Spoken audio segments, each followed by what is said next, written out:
Konami's decision to drop the development of Silent Hills and fire their best developer left a bad taste in many fans' mouths. Allison Road, touted as the spiritual successor to the PT/Silent Hills game. It's as good-looking and realistic. Uncover the whereabouts of your family, solve the mysteries of the house, and survive the dark, twisted presence that lurks deep within the walls. Definitely not for the faint-hearted.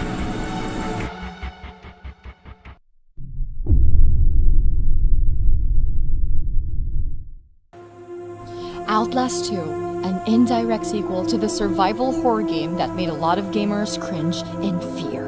Set in the same universe with different characters and setting, this game is still under heavy wraps, but one thing's for sure, it's bound to make dents in your psyche.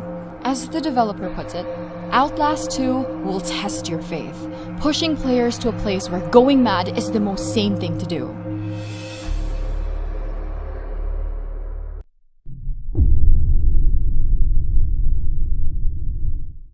After a successful Kickstarter campaign, Friday the 13th, the game, formerly known as Summer Camp, is finally coming out. Welcome to Camp Crystal Lake, where you can play as one of the teenagers running for their dear lives. Or you can be the nightmare incarnate Jason Voorhees and hunt everyone and everything that moves. This in single-player mode. The multiplayer features a 1 vs 7 predator-prey gameplay. Let the hunt begin.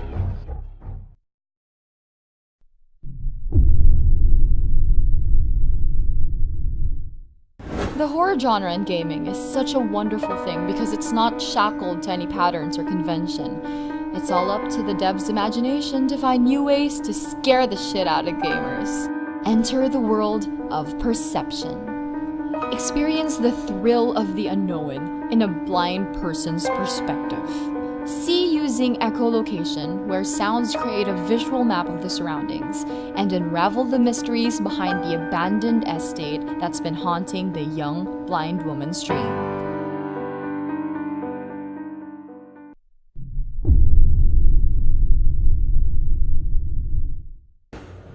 The horror of dying alone at the bottom of the ocean is by far one of the worst ways to go. This is what the game Narcosis promised to deliver, giving you the feeling of helplessness, the dread of exploring the deep, unknown world of the abyss. Did I survive? If not, who am I telling this to? The narration gives pronouns that is disturbing and ominous.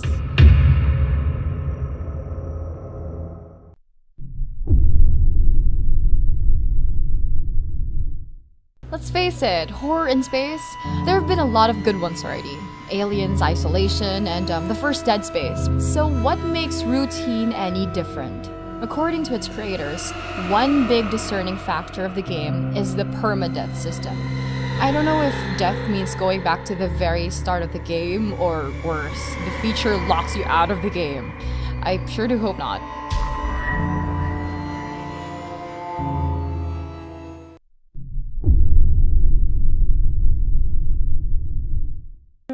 Since PT's downfall, or cancellation, more and more game studios have been making their own rendition of the game, hoping to grab the attention of the many disappointed fans around the world. In Visage, you will really feel like you are inside the game. The graphic quality is astounding, the ambience spine-tingling, and the music haunting. The same premise as with most first-person horrors set for VR. You're trapped, defenseless in a haunted institute or house, where most events are randomly activated, ensuring each playthrough being unique.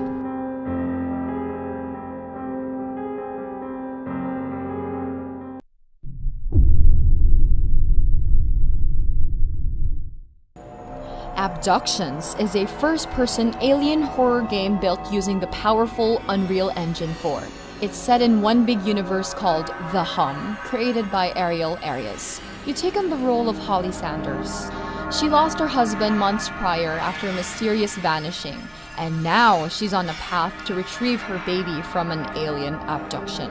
Talk about awful luck. The Hum Abductions looks like a game that you'd get if you mix PT, Gone Home, and Aliens. Yes guys, it's that good looking of a game.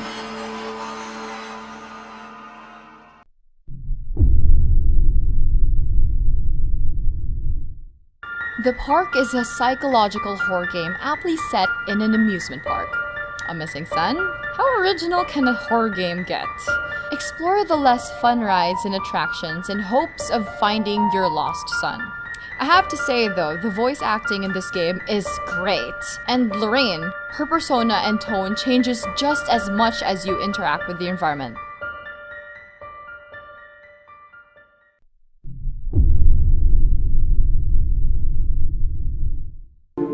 Scavenge, build, fight, and survive this utopian world. The only way to making it out alive is with the help of an AI called Pamela. You wake up from a long cryo sleep in Eden, fight off its zombie-like citizens while scavenging for things needed to keep yourself alive. This game leans more towards survival than it does to horror. But then again, there are times when their unpredictable zombies get you by surprise. That's when the real excitement begins.